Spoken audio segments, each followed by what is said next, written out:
Hey guys. Welcome back to another episode of Pew Time with Tony. And Jackie. Uh, what a weekend!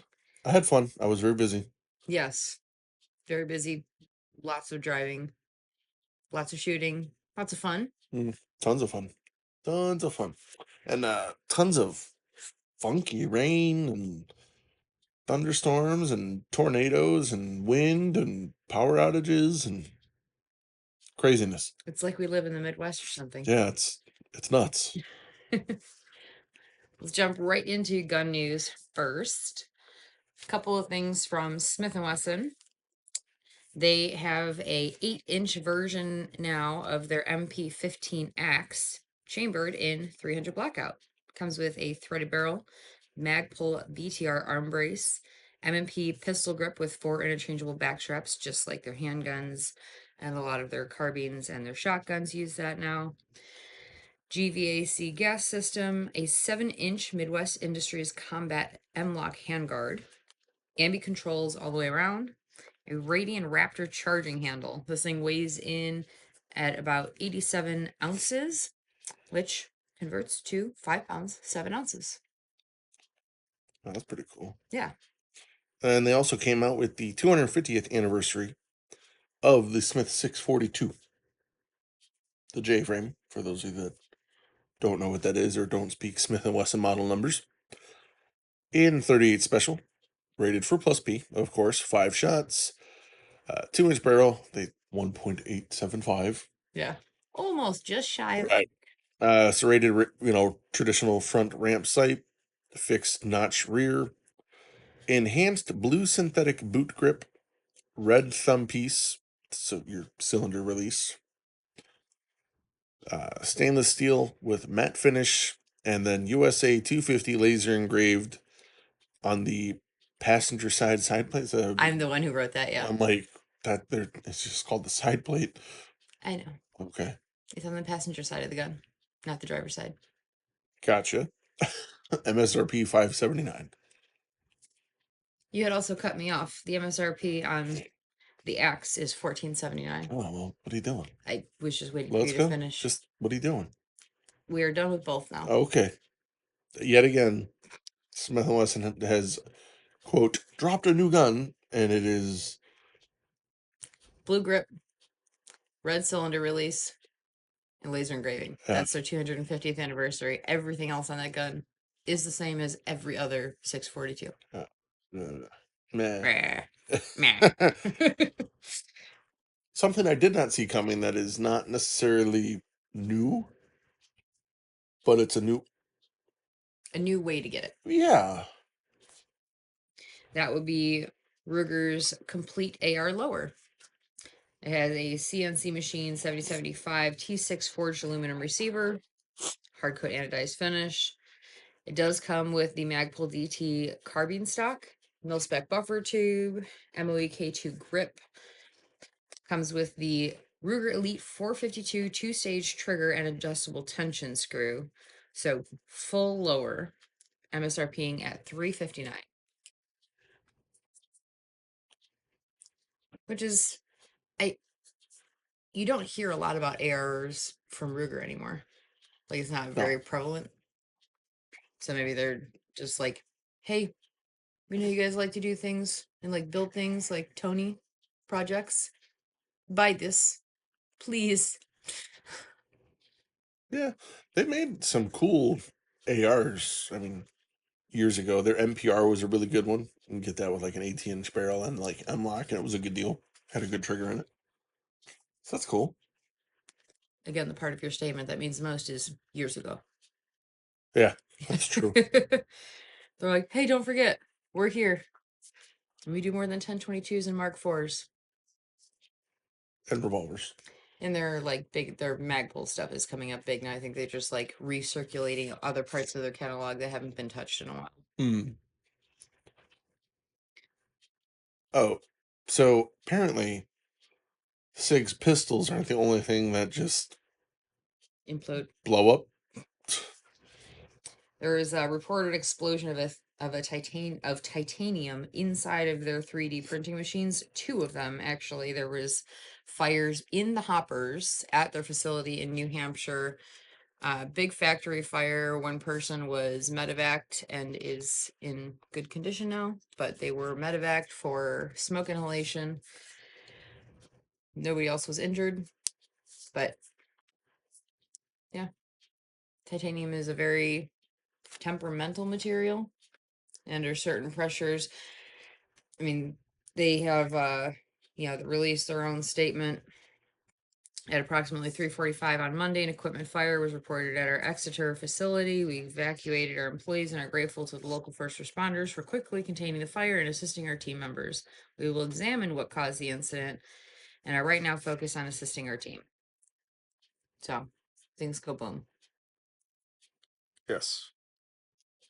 And because we found out everyone was okay, which is why I made the joke. Yeah. Yes. Everyone is fine. So now we're allowed to laugh. Oh, it kind of excites me. 3D printing titanium. That's kind of cool. Yes, there are titanium scraps in the hopper, Uh-huh.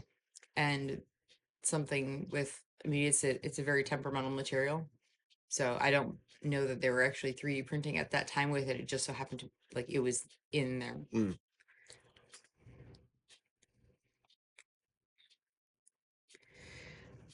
What's the next thing you have there? CMMG.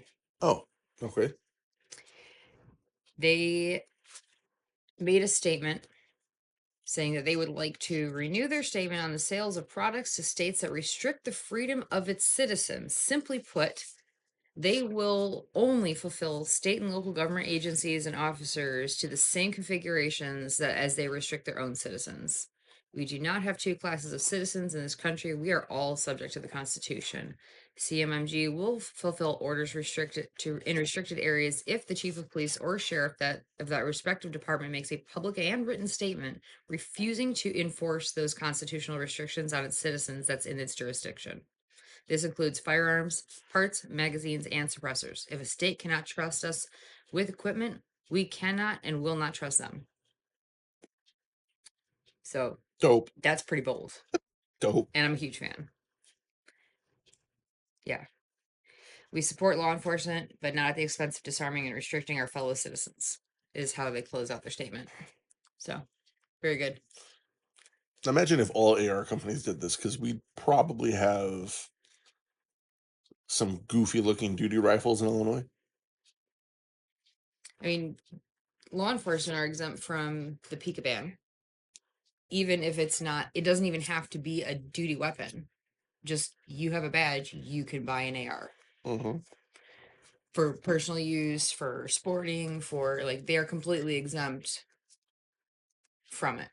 Illinois has some of the harshest restrictions. Like the card that we have to own guns in Illinois, we have to go through vigorous background checks that they verify every 24 hours that there isn't a reason why we should have our FOID card restricted or revoked from the state. So if you're checking on me every 24 hours, is there a reason why an officer can get it and I cannot? Right. It's bullshit. Way to go, CMMG.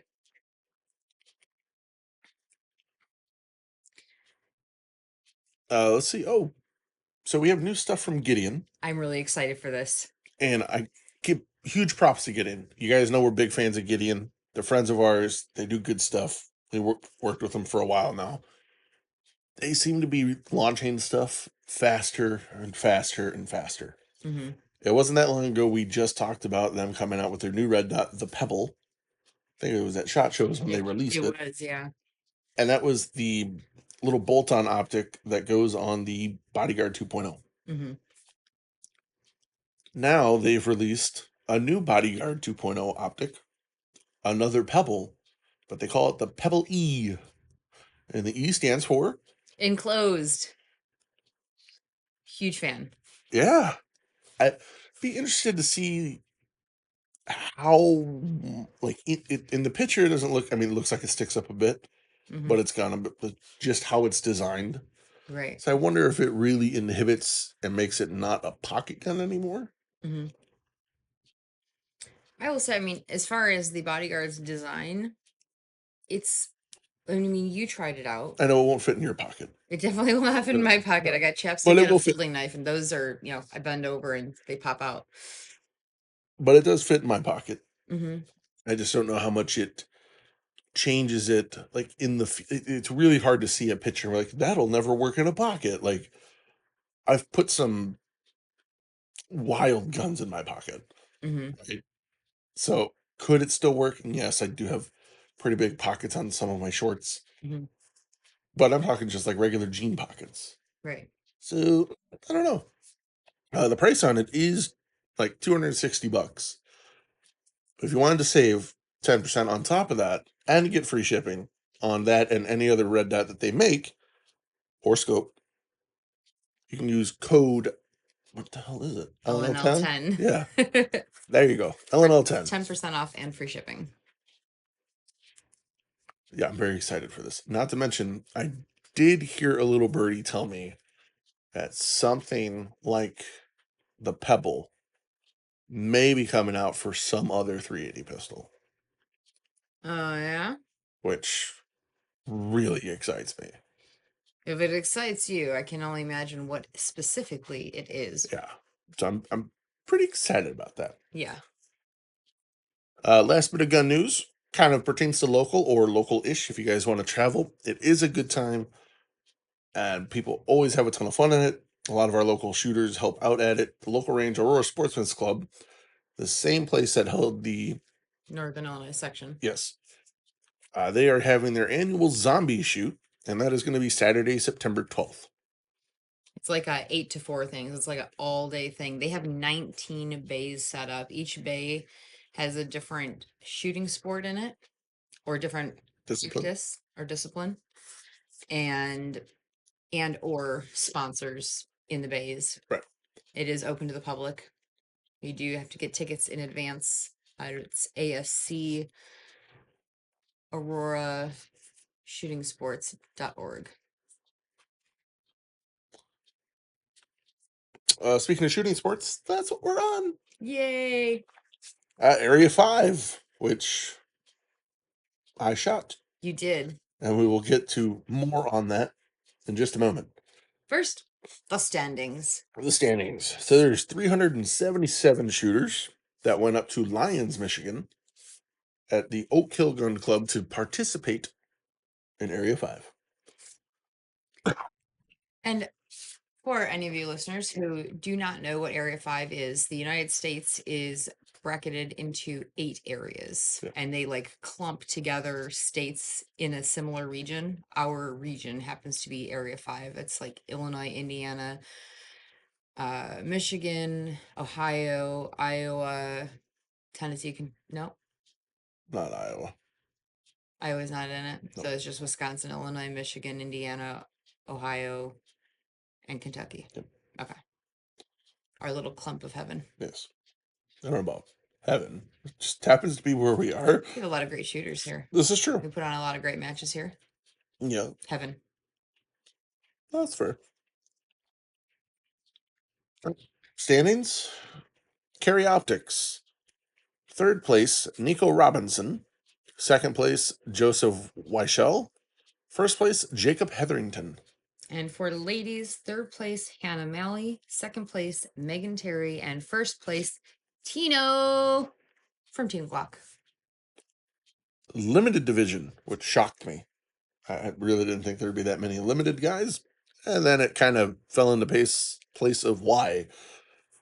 Third place, Roy Neal. Second, Austin Hull. First place, Nils Jonathan. Yes, shooting minor. No limited ladies division standings. Limited Optics. Third place, Deshaun DJ Jenkins. Second place, Isaac McLaren. First place, Joey Sauerland. And for the ladies, third place, Deneen Snyder. Second place, Heidi Gresham. And first place, Nicole Puchala. Open. Third place, Gregory Clement. Second place, Mike Huang. First place, Aaron Edens. And, oh, I'm sorry. What? No, No, open race. PCC. I apologize. Not my turn. No. So, PCC. Third place, Justine Williams. Second, Mark Schulte. First place, Max Leograndis. You heard that right. A lady in with the general standings. I mean, it's kind of like a As it force. should This be. one. And she's been doing this a while now. I'm really not shocked anymore. Like, it's very impressive. I'm not taking anything away from you, Justine, but I kind of expected at this point. Yeah, we see your name in the top standings on a regular basis. Just making a point. So for ladies PCC, second place is Tegan Richmond, and first place, you guessed it, Justine Williams. So for production, I actually didn't do it because I forgot. And I just figured, I'm like, well, there's no point in doing it on this one either. Because much like PCC, production, third place, Chris O'Kelly. Second, Shane Pillings. First place, Ashley Robinson. Ashley Robinson, first place production overall. So As that in, would also mean she won ladies for yes, production. that's correct. Also with Team Glock. Mm-hmm. And single stack, third place, Edward LaCroix. LaCroix, LaCroix. sorry. LaCroix. Second, Brandon Cromwell. And first, Joari Belize? Beleza. Beleza? Mm-hmm. So, what was your favorite part about the match? No. You're skipping a part. I didn't forget. It's time for Our Week in Shooting, or Tales from the Gun Counter. Oh, before we do your Before. weekend shooting, we're separating Area 5 from your Area 5. Yes. I gotcha. Okay. Yes. Tales from the Gun Counter. Crickets, crickets. Yeah. So, guys, you need to get on Jackie's ass. She has no idea I'm about to say this. She looked at me and she goes, "Babe, we've been so slow at work. It's been so hot out. The power's been out a lot of days. Blah, blah, blah, blah, blah." So I told her, and you would have thought she would have thought of this. Like, you have almost 20 years of being behind a gun counter. I'm certain you could come up with something. I can tell you the craziest thing that anyone's ever said to me behind the gun counter. There you go. That's what we're talking about. It has nothing to do with guns. It's just off-hinge people. Yeah. This man looked straight at my eyeballs and goes, "Your eyes are beautiful. I just want to take them, put them in a jar, and keep them in my basement forever so I can look at them all the time." Who the fuck says that to someone? That's definitely a That is the most unhinged thing that has ever been said to me when I was behind the counter. yeah, that's some Criminal Minds type shit. Yes, it was. That same guy, that was actually, so we were engaged, and it was, so that's how long ago this has been sitting on my soul. We were engaged and not married yet, and he sent a wedding card to the gun shop for us for our wedding, like a week before it, because he was a regular. And then I don't know if he like realized that he like rubbed me the wrong way and freaked me out a little bit with the comments, but I kid you not, for the next 14 years, every so often, one of my managers, one of my coworkers who's been around for a while looks at me and goes, "Hey, you got a spare jar?" Joking about putting my eyeballs in a jar, or if a customer compliments my eyes, going, "Oh, do you have a spare jar to give them?" And they look at them like they're crazy, like, "What the jars? Jars?" Yes, they're making fun of the guy that wanted to take my eyeballs out, keep them in his basement in a jar. Most unhinged thing anyone's ever said to me. I just for the look I gave you when you first told me that, I'm like, what? Yeah. Yeah, it was a weird one, and it's very different when it's like someone you see all the time and you're at your place of employment and you have to stay professional behind the counter, and the RBF takes over, and like you are all emotion and your face has subtitles, but you can't say or do anything like too crazy because you gotta stay professional, but still let them know that that was an unwanted comment with your face. I think I did a very good job of construing that with my face. Now please our weekend shooting. Yes. Yes, I shot Area 5, and I finally got to shoot. So I looked back, I haven't shot Area 5 since 2016. Ooh. Well, it's been a minute. It's been in Ohio for quite a few years. I know this Yeah. year a big reason why you went was because you kind of knew the guy running everything. Right. Yeah, so Manny from Manny Tuck Shooting, he was the match director for Area 5, and I wanted to support the homie taking on such a big taking for it. Mm-hmm. This was a lot of fun. I got to shoot with homies. Both squads of basically the Chicago Gunslingers were back to back, and I don't get to shoot with a lot of. It's hard to consistently shoot with the crew when we basically take up 2 squads. Mm-hmm. So I got to shoot with the people I don't get to shoot with often. But that was a lot of fun. Oh, it was an absolute blast. And not just that, I mean, it was like, the entire weekend there was, housing together, traveling together, eating together, Oh yeah, going out to like, it was just whole big family, 4.5 hours from home, travel together. yeah. It was an absolute. It was a riot. We had a good time. Let's see the match. Yeah, I didn't shoot as good as I wanted. So they had some very interesting stages. Uh, they have some very large bays, and then they have some very tight bays. And they used every inch of the large bays. I mean, they had one stage where it was only what is that?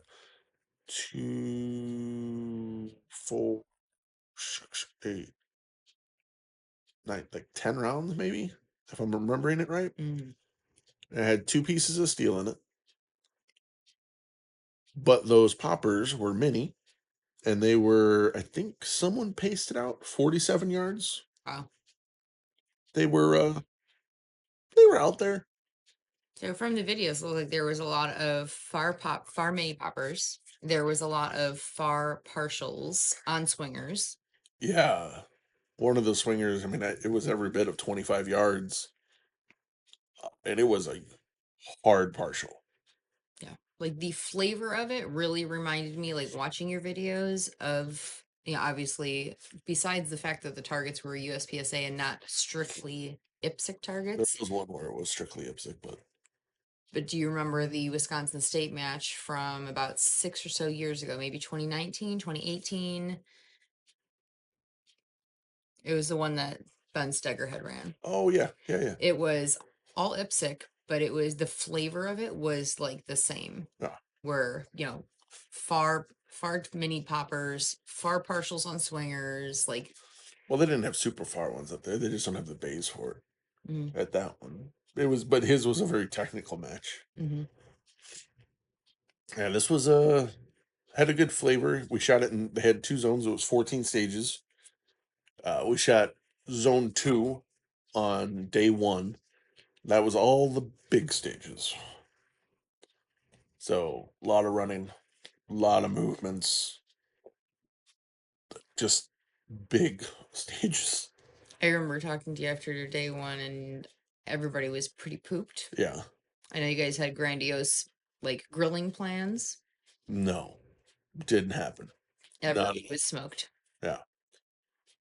Uh, yeah. So day 1, it was okay. I didn't shoot points wise as good as I wanted. My pace was good. I thought my pace for the whole match ended up being pretty damn good. Um, what was the standouts for day? Oh, so on that popper stage, first hit, the far popper on the first one. Mm-hmm. Fuck yeah, I got this in the bag. This is going great. Second popper, 6 shots at it. Mm-hmm. Like the tale of 2 trigger pulls. It was, or 7 in this case. Yeah, but like the steel, you went 1 for 1 on the first one, which I'm sure boosted your confidence Oh yeah, a little too much. a little too much. And that last one, that wasn't the last shot of the stage, but it was not back to back with the other one. No. And you still had more paper to do after that. Do you feel Yes. like that kind of threw off how much you rushed your last paper No. after the steel? No. It's just I remember shooting at the steel going, "Oh, you have got to you just shot at the other one once. Like, what are we doing?"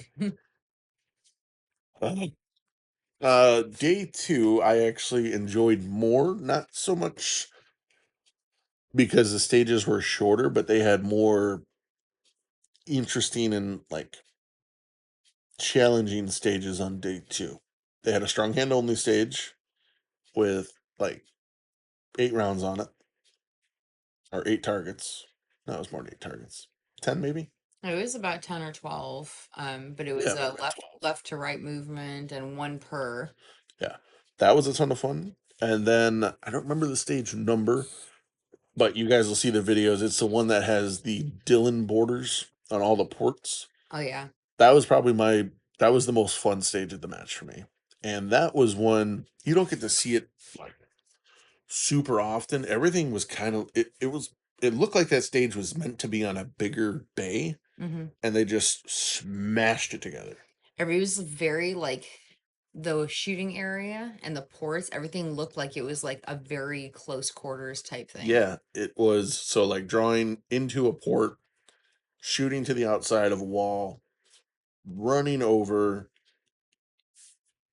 going around that wall, and on that same wall, going to the middle of that wall when you were done, shooting through a port to targets at the back of the bay, and then rounding it.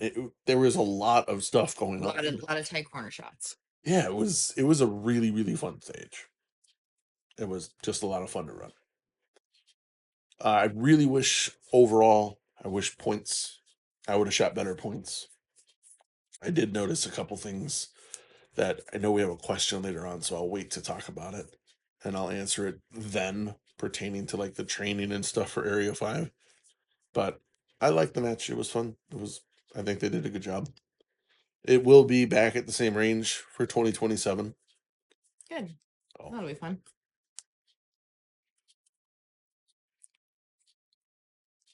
you just Oh, I was just like, oh, did I shoot? I didn't. I didn't. I did shoot. I zeroed 2 handguns. hmm Uh, you, and it's kind of funny. So picked something new up and didn't even get a chance to test fire it, get home, show you, and I turn around and the optic plate's off, and you're like, which one do you want on here? I'm like, my God, you move fast. So I didn't actually even get to shoot them with irons, just with the optics. So we zeroed them, ran a few test fires through, and we did have our Thursday shoot this week, local club that we run. That was a ton of fun. yeah, still a little warm in the building, that's for sure. Yeah. But the shooters enjoy it. It's a good way to get some quick trigger time on the weekday. And I did shoot my bow. You are right. I did shoot my bow. We actually had to move my sight Yeah, this past week. So everything I had was probably a good foot to the left at 40. So, and about no, like, not a foot. I mean, I was almost hitting the wood. Oh, really? Yeah, before we moved the sight over. So we moved it over a little bit, and the tiny little bit that you did made a huge difference at 40. And that's what I did some practice in. I'm still in like I would ideally like to be in like a 6-inch grouping at 40 for like, my 5 rounds of arrows that I do at a time. But I'm probably, I get like one stray. So there may be something with one particular arrow. I do have them numbered, but I didn't pay attention to which one was flying off outside of the group, but everything else in the group was in like probably like a 10-inch ring. So I do need to tighten up and also diagnose which arrow, if it's the same arrow every time, that I have that one flyer if that's a problem or if it's me. Yeah, we did notice that one of your knocks was smashed pretty good. Yeah. I already took that one out of the rotation though, and I was still getting that one flyer. I think I ran 5 sets of 5 on Monday. Okay. So of those 5, 4 are in the zone where I want them. A little bigger than I'd like, but where I want them in the ring. And that one was way off all on its own. And that was consistent. I had one off every single round that I shot. So Gonna have to make sure it's not the same arrow. that's, Yeah. yep, that is the diagnosis. Time for Questions. questions. Yep. First one up. Are Canic firearms reliable? Yeah. I'd say yes. Yeah. Yeah.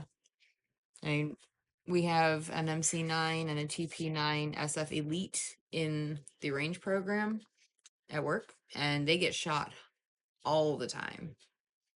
I don't remember the last time either one of them has been out for like a repair or spraying extractor or anything like that. So everything is running really well on them. I know there were a lot of people, and I think this is probably what this question pertains to, because if you search this question, the steel one, when it first came out, was not reliable. Yep. And it had a lot of issues. And I think that is what kind of floods it again, right? The noisy wheel gets the oil kind of thing. Like it gets way overdone with like, oh, this thing sucks. I mean, there were a lot of them that were not good, Mm-hmm. especially when they first came out. A lot like the Prodigy, Right. right? I do think they tried to rush it out and get it to market when they should have waited just a little bit longer Correct. and done a little bit better QC. But as a general rule, any Canic I've shot or friends have shot, they're pretty reliable. Mm-hmm. There are a lot of people that shoot them in matches regularly, Yeah, and you don't see them with like 3 backup guns in their bag. right. When is the Chicago Gunslingers opening their own cigar bar? That's Uh, funny. we may or may not have the reputation of having cigars in the squad uh, at pretty much every match. Mm-hmm. So it was it's a known thing. I don't know if we're gonna open up our own. We do like to take over some, Yeah. which is kind of what we did at Area 5. We was it after day Day one. 1. Yeah. After day one, uh, we went out and got some good food. Way better food than On Friday night. Friday night when we got there. God, that food sucked. So we went to a barbecue joint.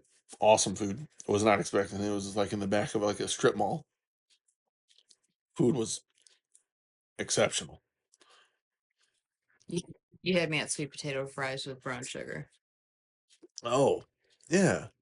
So it wasn't just sweet, like it was sweet potato fries, like regular sweet potato waffle fries with cinnamon and brown sugar dusting and marshmallow drizzle. Mm-hmm. And I thought about it the other day. I'm like, I have had something like that because who the hell hasn't had sweet potatoes with marshmallows baked on top of them? Right. I'm like, oh, that would be why it tastes good like that. Like Except, homey comfort. but it didn't. It tasted, honestly, it tasted more like funnel cake. Yeah. Because they're crispy, Yeah. right? They're not, the potatoes aren't underneath the marshmallows, soft and squishy. So after day one, we decided, well, I decided, and then everyone else gleefully jumped on board. I found a cigar lounge 10 minutes from the restaurant.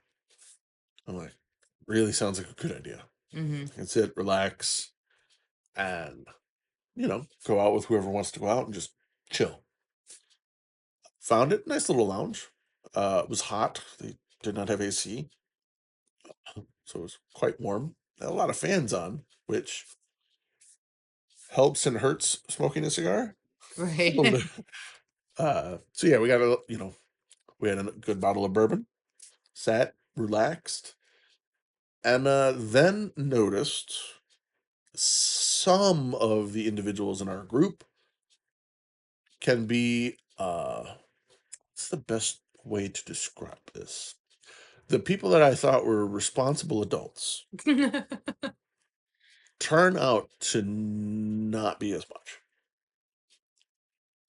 And what I mean by this is at the back of this lounge, they had a pool table and dartboard.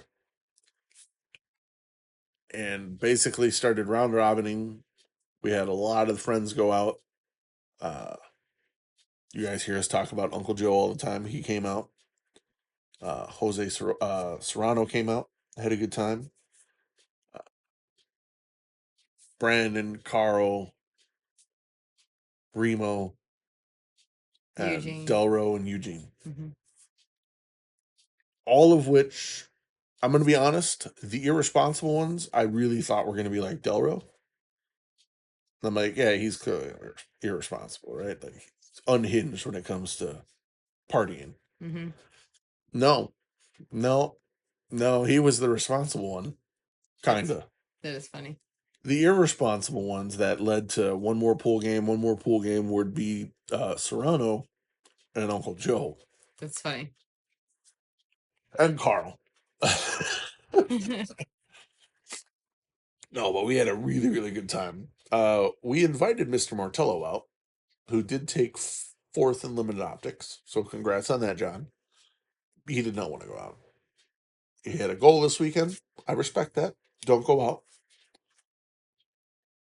And then we were going to responsibly go out for one cigar. Did not turn into that. Several cigars, a bottle of bourbon, multiple games of pool and darts later. And then I have to remind my roommate, Serrano, that we don't live 10 minutes down the road like everyone else at hotels. We had an Airbnb that was 40 minutes away. So, and we were shooting in the AM the next day, which shots were starting at 7:30. 7:30. And you all were probably on Chicago time still, and being in the Eastern time zone, you were actually an hour ahead. Right. Which I kept reminding people. And everyone still had their watches set for Chicago time. So we had a fucking blast. Like, that night was awesome. If only you didn't have to be on the range at 7:30 in the morning. What time did you guys get in? You don't have to answer if you don't want to. 12:30ish, I think. And then on top of that, we still had to wipe our guns down because it's quite sandy at that range. And when I went to bag my gun at the end of day one, you could just feel how dry the gun was. I was like, ooh, I have to wipe this down. So Serrano and I got back to the house, wiped and oiled the guns down, and then went to bed. Did he get any footage of you wiping down and oiling your guns? No. That's unfortunate. What's wrong with you? That's all you thought about there? Crazy.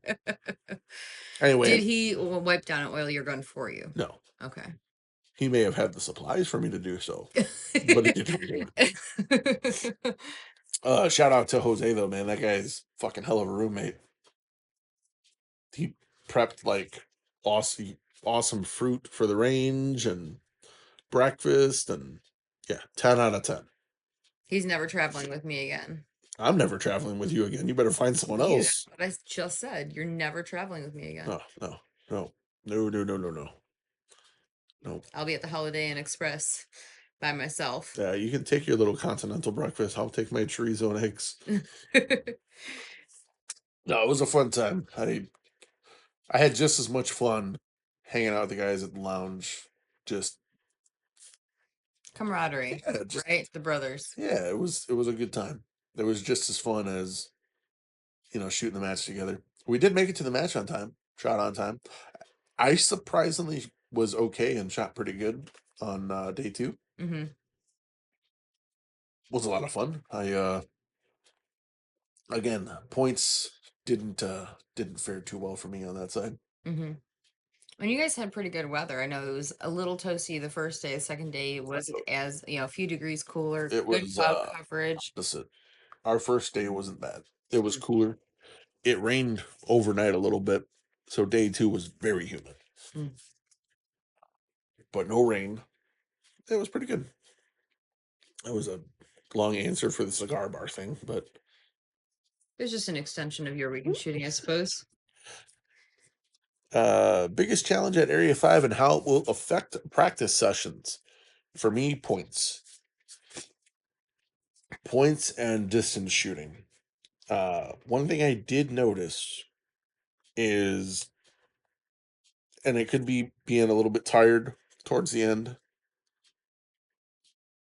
could also be tired from being out pretty late. Mm-hmm. My grip seemed to not be as consistent through the stages as I would like.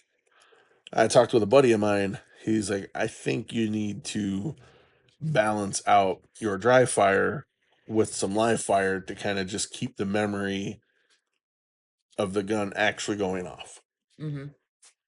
which I could see. Or I just need to be more conscious while dry firing and, be cognizant of, hey, this is not the grip I'm supposed to have. Mm-hmm. I felt it loosen up quite a bit shooting wise. And I've been really working on driving to a specific position on a target. Because I do catch myself just really just, oh, it's in the center ish of brown. Mm-hmm. Like, that's not a very good way to score points. Mm-hmm. So, Yeah, I've noticed that since you've been doing more of your dry fire, like I know you're more intentional with focusing on that, but maybe that's causing you to not have as tight of a grip because I don't remember the last time that you were like, oh, all this dry fire, my hands are killing me. yeah. Yeah. So I think you've just kind of fallen into, when your focus goes on to one thing, the other practices Yeah. aren't That as could be. tight. That could be too. Next question. How do I become as cool as you? Practice. I have no idea. I don't know if I'm that cool of a guy to ask that question too. You can pull the trigger fast. Yeah. I mean, I suppose that's cool. You're likable. You're Oh, not a complete thanks. dick all the time. Oh, That makes you cool. I have my moments though. Oh, yeah. Uh, When grips are too ergonomic, I find it detrimental in shooting in matches. Same issue? two shooting in matches. Reading is fundamental. There's the dick move. My case rests. So this question was sent to me. I don't know. Do you have that feeling? If the grip is too ergonomic, Yeah, I'll explain my version of it okay. and what I think he's talking about. So he gave me some examples of like HKs or PDPs Mm-hmm.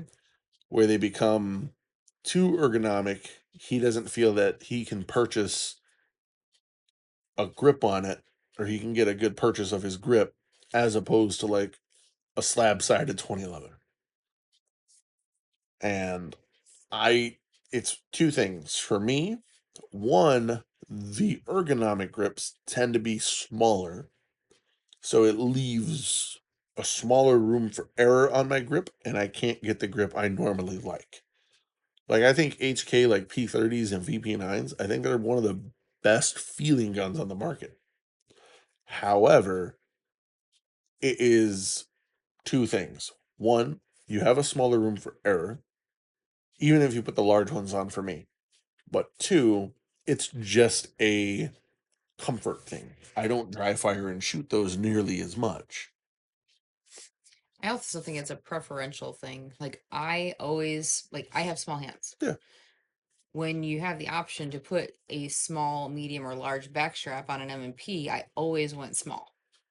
Because I have small hands, I assumed that would be what I would shoot the best with, large for large hands, like glove size, right?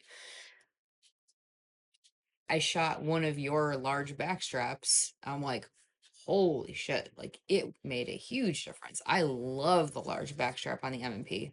I got tiny hands, but I like how much the palm swell flares out and my support hand has more to contact. So I feel like I can actually give it more tightness without cramping my hand up to be as small of a U shape. Does that make sense? sure. And that's kind of the other thing that it leads to, the HK specifically, but other guns are like that. When they're very curvaceous or have finger grooves, depending on your hand size, if you have a larger hand, it really forces your hand into a position as opposed to just kind of falling into the position when you grip it. Mm-hmm. It forces it, like if it's off just a little bit and you're gripping slightly higher, the slopes on the finger grooves or the sides of the gun kind of force them to where it's supposed to go, Mm-hmm. which can feel really funky. Uh, Trying to make that grip happen with your hand being forced in a certain area. I think the exact opposite. Like if you've ever, I'm a big fan of the 226. I think the 226 ergonomically in a hand to me is one of the best feeling guns out there. But I also have the room on that gun like you would on like a 2011. Mm-hmm. Like there's still plenty of room for my hand to grip the way it's supposed to. Same thing with like 10 folios. Like a good stock 2 or like a limited, super ergonomic. Bigger, but still enough space to just let my hands fall where they want to. Mm-hmm. I think it's one, it's a dry fire thing. You could get used to it, but like I said, that room for error, like the slightest misgrip when something that has a lot of curves or finger grooves or uh, slopes and sways, you really got to have like perfection on that grip every time. Otherwise, it really does. It can mess it up for me, for sure. Smaller hands, you have a little bit more room to play in between finger grooves. Yeah, I am not a huge fan of guns that have the finger grooves. Most people aren't, which you can see a lot of companies have gone away from them. My hand is so small. If I line up in the finger grooves, there is a good 1/4 inch of space between each finger. Yeah.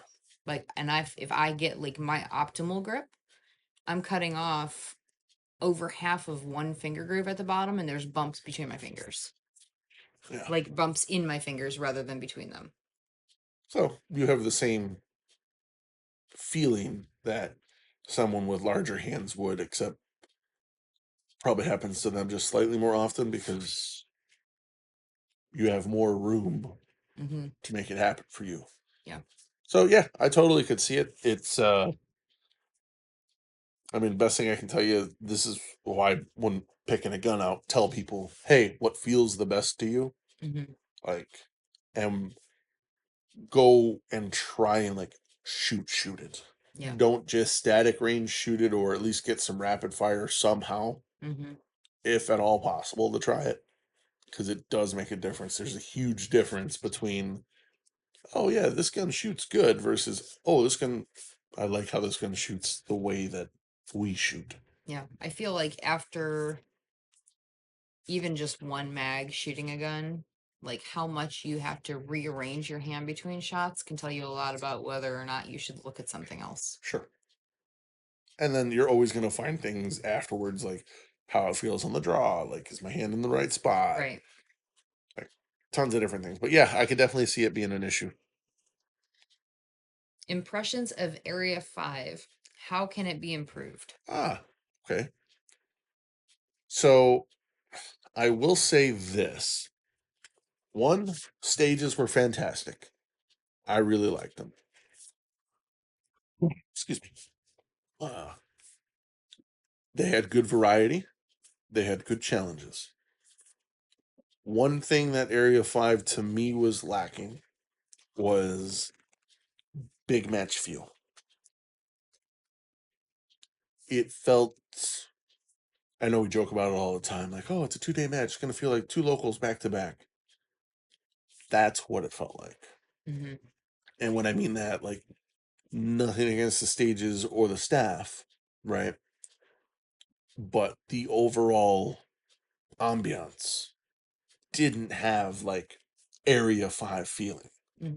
You remember because you shot Area 5 with me in 2016. Yeah. It felt like a big match, Yeah. right?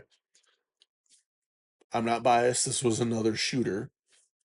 told me at the match, like, Northern Illinois felt like a big match, right? Brew City had the bigger match feeling. Mm-hmm. So that feeling should definitely be at Area 5. And it really wasn't. Right. Um, so I don't know what needs to change there, whether it's more banners, have some pop-up tents with staff, like little things to me. So here's one. And listen, Manny and I are boys. I would tell this to his face, and he knows that. This is just constructive criticism from my side. They had the first aid girls, or they had a couple girls working first aid, but also a raffle. I didn't know they had a raffle until the end of day 2, I think, Mm-hmm. or maybe beginning of day 2. I had no idea. Something as little as that is they could have done like a pop-up tent with a table with just a written sign, raffle, this, whatever. Something like that as just a little more up, Mm-hmm. like just that next level up of what it could feel like. Mm-hmm. Was there like prize tables or No, squad they drove. prizes They or? drove around and gave prizes, kind of like what we did at Northern. Mm-hmm. Um, but the companies were well represented on stages. Probably could have done a couple more banners on some stages, but it wasn't. It wasn't the biggest issue. They had one banner on the drive up the driveway, which is a pretty long driveway. Mm-hmm. And I know listen, if anyone knows how much work it is to put banners along the driveway, It's this guy. I know, right? But it does, like, something that tiny really does give the Like feel. you're approaching greatness as you drive in. Well, it just makes it feel Like, special, yeah. right? It gives it the special feeling, which is what people are after for, a level match that is just below nationals. Mm-hmm. You guys had the stages there. They were awesome. Just missing that extra little thing. Right. Good things they did. I don't think I ever went to a cooler that had no water, which awesome. Drove around and handed out little freeze pops. I can't even say little. These things were fucking gigantic. Right. I mean, they were easy. What the hell did I tell? How did I tell Manny? I, hey man, I see you did what we did at Northern. We gave out these freeze pops. However, I need to know where you got these fucking elephant dick sized ones. Oh my Because God. they were It had to have been 18 inches, 2 feet for a freeze pop. Wow. Huge. That's exciting. Yeah. That's proper freeze pop length. That would look like a walking cane for me. Huge. Uh, yeah, staff was great. One issue that we'd have to bring up, otherwise we wouldn't hear the end of it. Uh, staffing. Staff did not reset the way that they should have on some stages. Uh-oh. Uh, there were some shooters that when we shot this, I shot it in the back right corner on the full retreat stage. Last target that most people shot for us had a no shoot partial, and for others was completely wide open. Oh no. So it was one of those things like that's a competitive equity problem. Mm-hmm. Even if no one hit the no shoot all match, the way someone would attack and shoot that target is different. Right. So, one thing for the staff you can do, which Russ, our range master for Northern, had all of the staff do, and was adamant about this, is go through, take pictures and videos of the stages right now when they were doing their initial walkthroughs. Mm-hmm. So you could look every time you do a target change. Go back to your phone. Does this look the same? Like, we had to mark the sticks with Sharpies and paint, Mm-hmm. like the angles of the target so they sit the same. Right. All of this. And it sounds like, holy shit, like, why are we doing all this? Like, but that's the thing, like, Consistency. Northern, you're doing a level 2, Area 5, you're doing a level 3. Like, you need to have that extra in there to ensure competitive equity, everyone's shooting fair, and it's just, you need to up that level of professionalism. Yes, it's a volunteer sport. Yes, it feels like a local for one day and day two, like two separate locals, but it is not a local. Right. It is an area match. So having that, that's one of those things that adds to it. Like, people make mistakes. I understand it, but here's a good way to correct it. This is what we had to do at Northern because of Russ. And I don't think we had the problems like that. It helps prevent that. Mm-hmm. Yeah, Russ knew what he was doing. Yeah, Russ, like, Russ draws a tight ship. I like Russ. yes, he does. So those would be the things. Yeah, I kind of mixed, like, what do they need to improve and what was good all in one. But yeah, they did a good job. And I think next year will be better. Maybe next year I'll get my ass up there and I'll shoot it too. Oh, there you go. I don't know who you're going to stay with, but there you go. All right, Holiday Room, Holiday Inn Express. All right, guys, that's it for this episode. Thank you for joining us. Sorry it's a wee bit late. We did have some power problems. It happens. Yeah. And also, thank you because we had a lot of questions that came in this week. Thank you guys so very much for submitting those and keep them coming. Yeah. They'll be posted every Monday in our stories on Instagram, Facebook. I think that's it, really. That's kind of where we pull the questions from. Yeah. And you can submit questions through DMs any day of the week. Yeah, anytime. Or email if you want at pewtimepodcast@gmail.com. We monitor it quite often. Or at Laugh and Load on all the socials. Yeah. Cool. Slide into our DMs. Slide into the DMs. Slide. Slide. Slide. To the left. Slide to the right. We need to get off the show. Talk to you guys next week. Okay, bye.